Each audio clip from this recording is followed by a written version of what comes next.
하나님 말씀은 요한복음입니다. 17장 23절 말씀을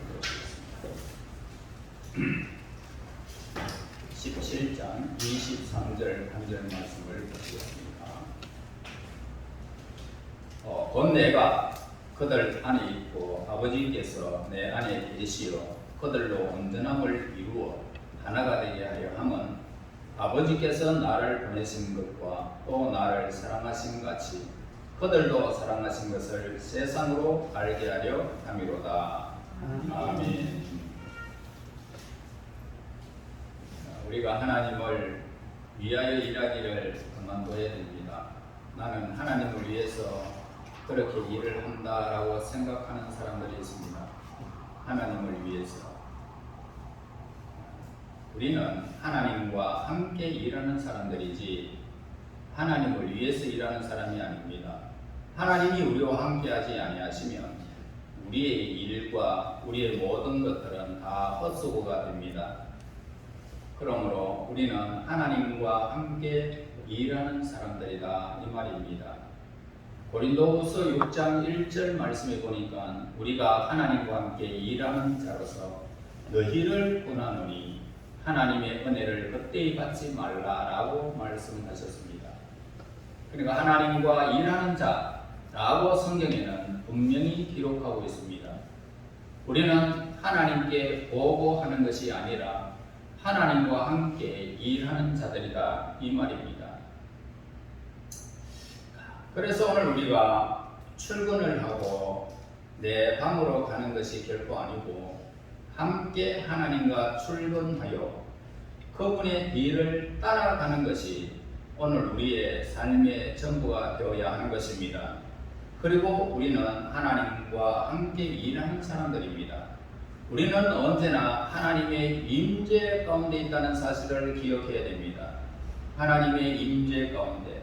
그래서 하나님의 임재가 예배 드리는 가운데만 있는 것일까? 우리가 예배 드릴 때 이때만 하나님이 임재하실까? 아니단 말입니다. 하나님의 임재는 우리의 생활 가운데 줄어드는 법이 결코 없습니다. 여러분, 성경에서 이사야에서 말씀합니다. 어린아이, 젖먹는 어린아이가 어린아이를 잊어버린다 할지라도 그 엄마가 그 아이를 잊어버린다 할지라도 혹시 잊을 수 있지만 나는 결코 잊지 아니하리라 라고 말씀하셨습니다. 그러니까 하나님의 임재는 늘었다가 줄어드는 법이 결코 없다라는 것을 우리에게 가르쳐 주는 것입니다. 자, 그래서 하나님의 임재는 우리 생활 가운데서 항상 임하고 있다는 사실을 우리는 알아야 됩니다. 그래서 하나님의 임재에 대한 우리의 의식은 흔들릴 수 있습니다. 우리의 생각은 흔들릴 수 있어요.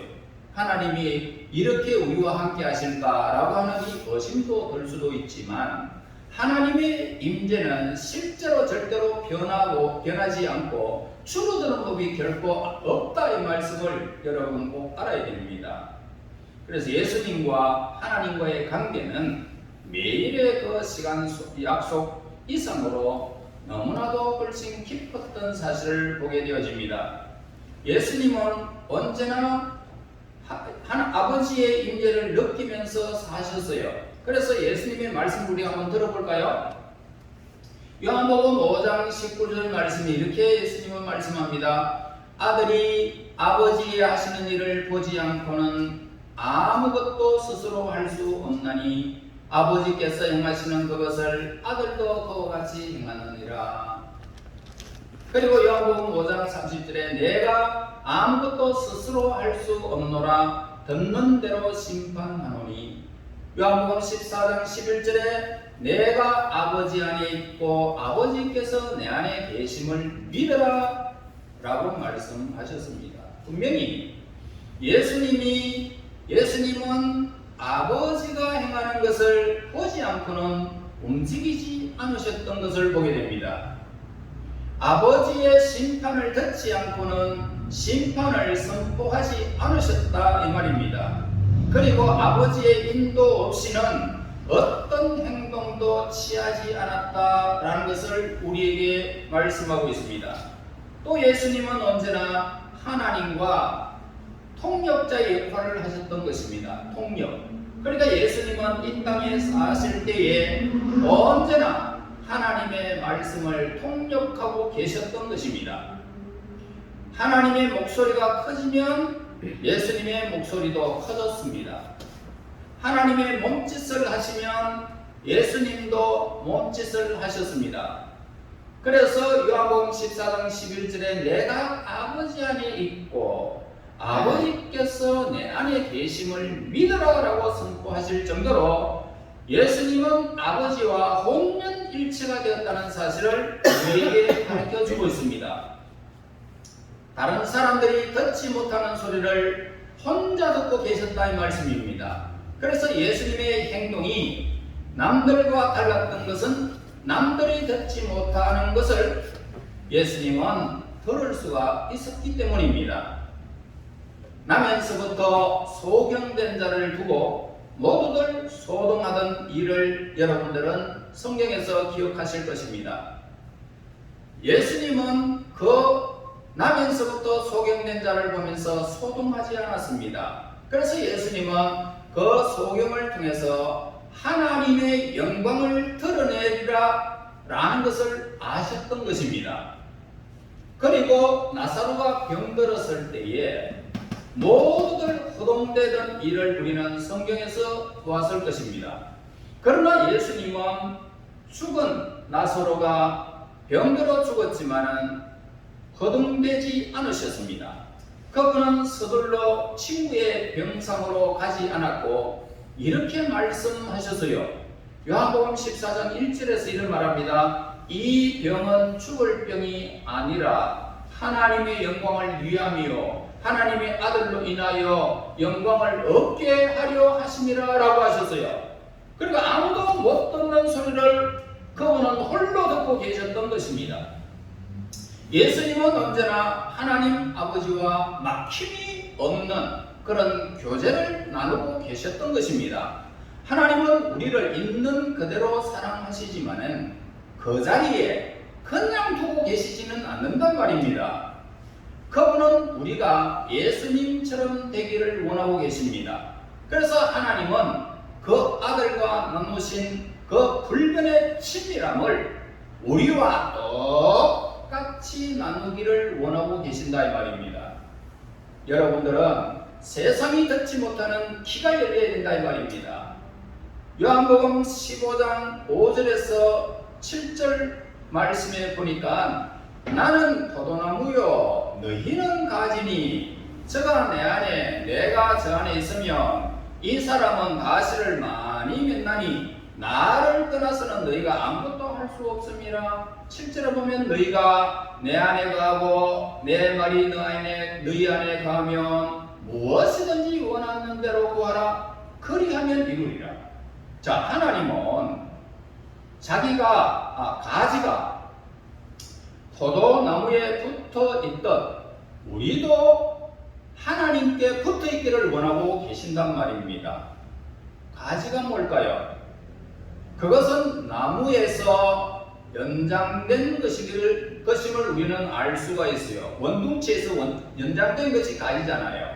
그래서 가지는 끊임없이 나무의 영향을 빨아들이는 역할을 하게 되죠.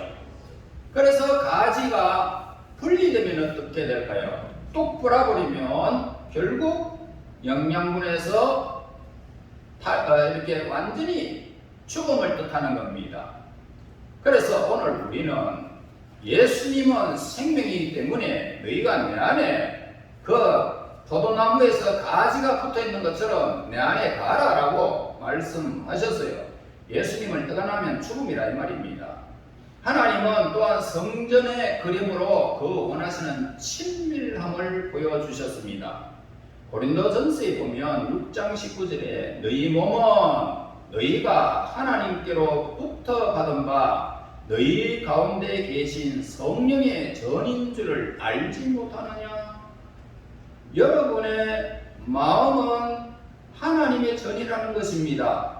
솔로몬의 성전에 하나님의 손님입니까? 아니면은 그 성전에 거하고 계셨습니까? 하나님의 임재는 간혹 임하셨습니까? 지속적으로 임재하셨습니까? 우리는 답을 뻔한데도 이 질문을 받을 수 있습니다. 하나님이 왔다가 떠나고 나타났다가 사라지는 분이 아니다, 이것을 우리는 너무 잘 알고 있습니다. 그분은 언제나 다가갈 수 있는 영원한 임재 가운데 계심을 우리는 믿어야 하는 것입니다.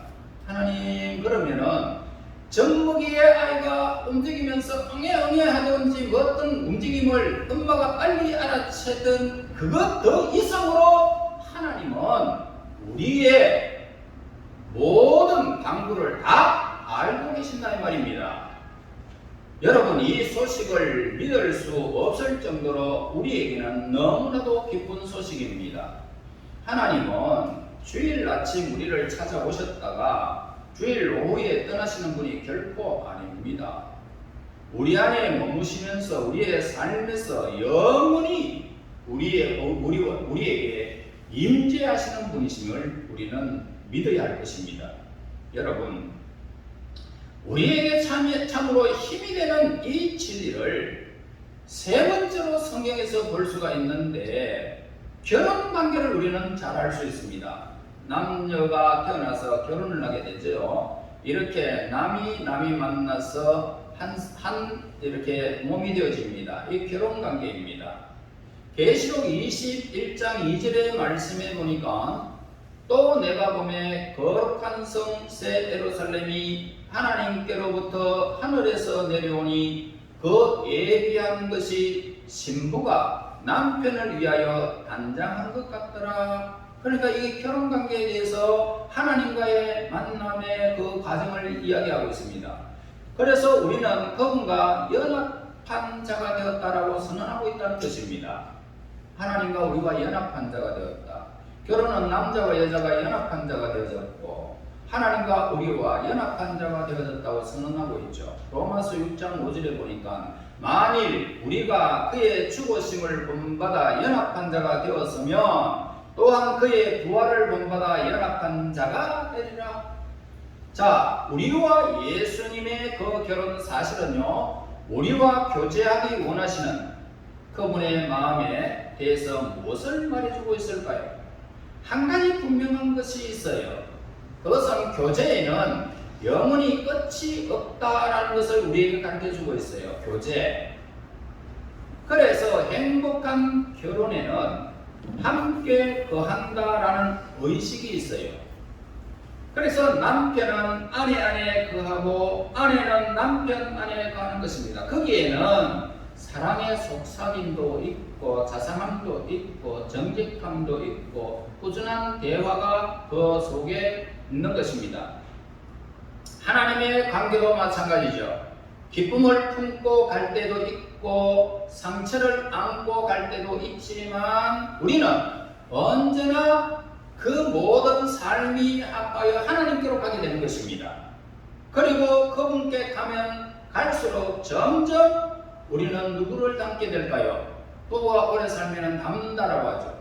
우리는 예수님께 하나님께 날마다 가까이 가게 되면 예수님을 닮고 하나님을 닮는 거룩하고 존귀한 존재가 되는 것입니다.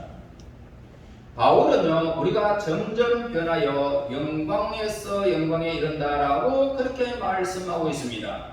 오래오래 함께 사는 사람들은요, 결국 말소리, 대화, 내용, 심지어 생각까지 닮아버립니다. 하나님과 동행하다 보면 우리도 하나님의 생각, 하나님의 원칙, 하나님의 태도, 그것을 우리가 나도 모르게 행하게 된다는 것입니다. 그래서 하나님의 마음을 우리는 잊게 되어진다는 거지요. 결혼관계가 그렇듯이 하나님과의 교제도 전혀 부담이 되는 것이 결코 아닌 것입니다. 여기는 사랑의 끈끈한 관계가 이루어지는 것이죠. 사실은요, 하나님을 가까이 하면 가까이 할수록요, 우리는 기쁨이 샘솟고 넘칩니다.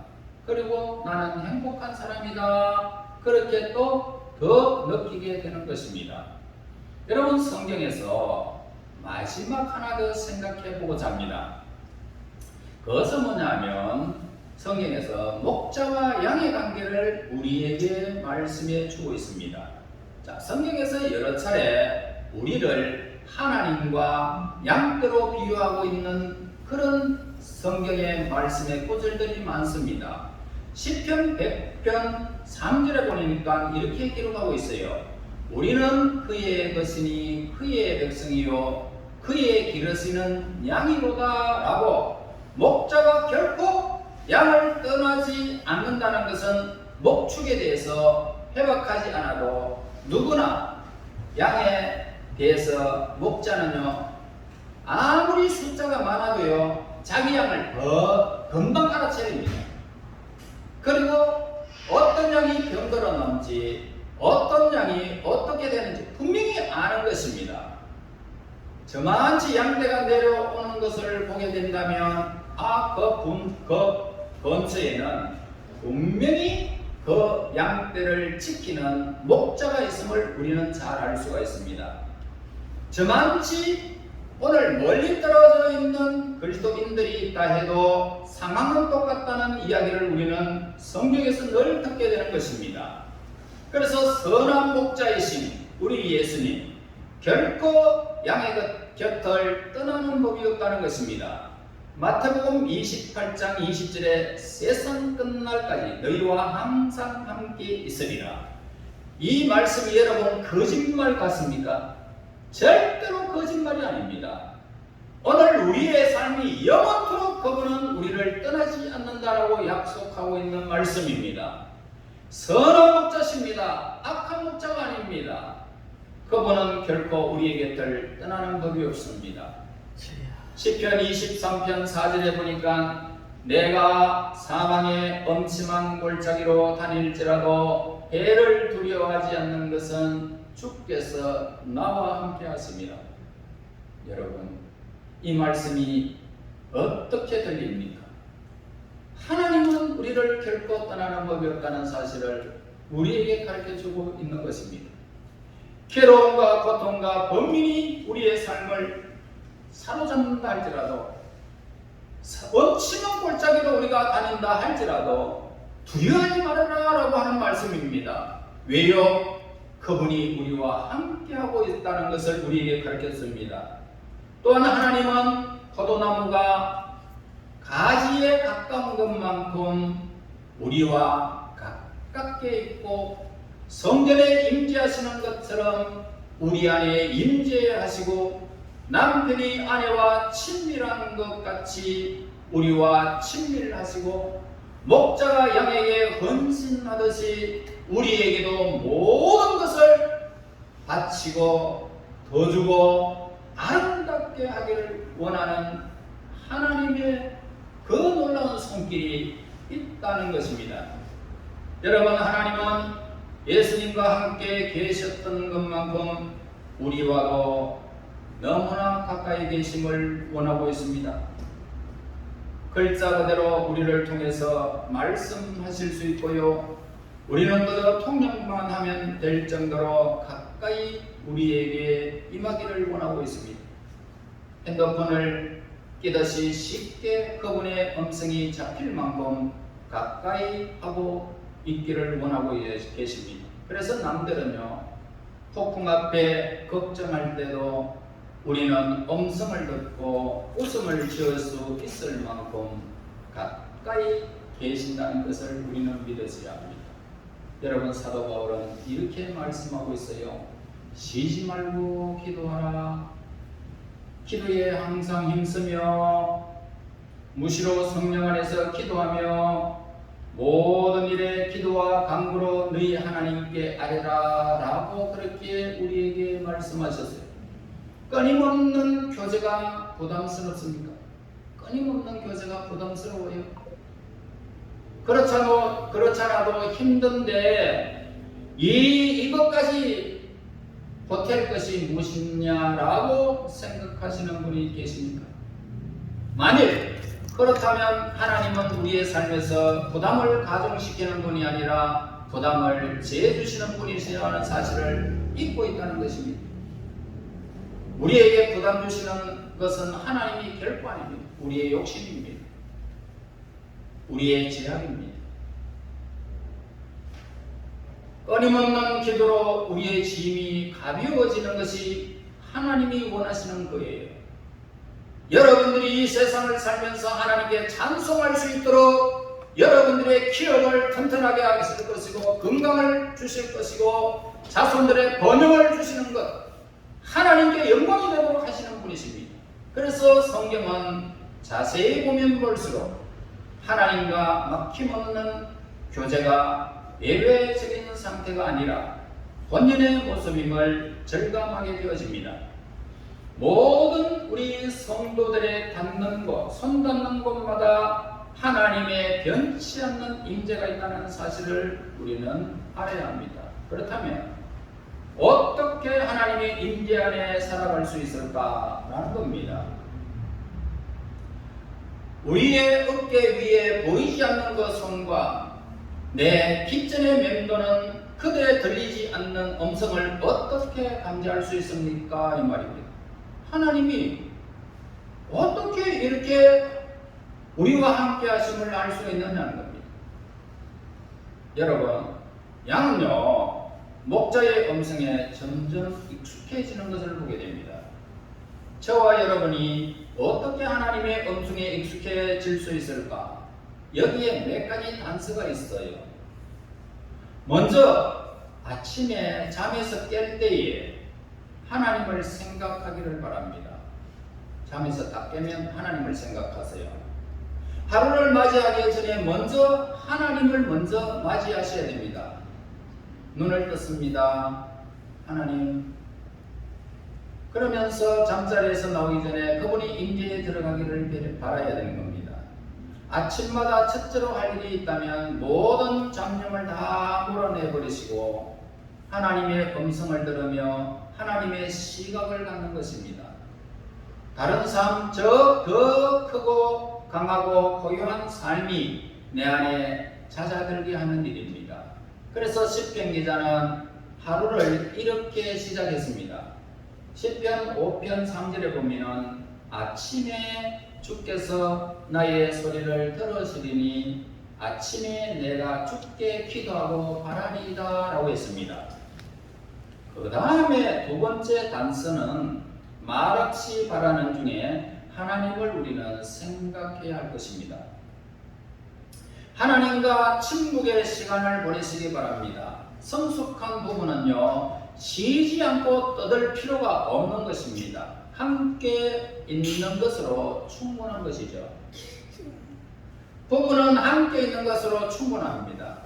떠들어댈 필요가 없습니다. 하나님 앞에 잠잠히 있어 봅시다. 시편 46편 10절에 보니까 너희는 가만히 있어 내가 하나님 됨을 알지어다 라고 했어요. 그러니까 하나님의 임재 의식은요 하나님 앞에서의 침묵의 결실이라는 것입니다. 그리고 이제는 수시로 짤막하게 기도하면서 하나님을 생각하는 것입니다. 이것은요 어떤 장소, 어떤 상황에서도 속으로 조그만하게 그렇게 할 수 있는 기도예요. 속으로 하나님, 내가 하나님을 사랑합니다. 굳이 사무실 밖으로 나가거나 부엌에서 물어볼 필요는 전혀 없습니다. 그렇게 하면서도 좋아요. 어디에 있든지 관계가 없어요. 있는 자리 그대로 하나님을 향하여 묵상하면 됩니다. 기도하면 돼요. 부엌이 교회당이 될 수도 있고 또 교실이 기도실이 될 수도 있는 것입니다. 수시로 짤막하게 기도하고 하나님을 생각하면 좋습니다. 그 다음에 이제 끝으로 잠자리에 들기 전에 하나님을 한번 생각해 보아야 합니다. 하루 일을 마치면서요 우리의 마음을 그분께 다 내려놓아야 됩니다. 하나님, 오늘도 일 다 마쳤습니다.